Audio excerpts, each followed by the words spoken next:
పొరబాటున చేజారిన తరుణం తిరిగొస్తుందా?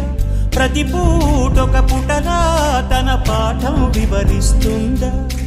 మన కోసమే తనలో తను రగిలే రవి తపనంతా కనుమూసిన తరువాతనే పెను చీకటి చెబుతుందా?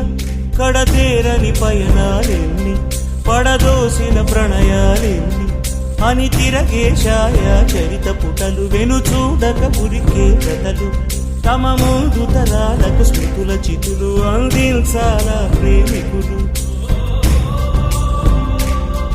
ఇది కాదే విధిరాత, అనుకోదేం ఎదురీత. 10 నెలలు తనలో నిన్ను మోసిన అమ్మైనా అప్పుడో ఇప్పుడో కననే కలను అంటుందా?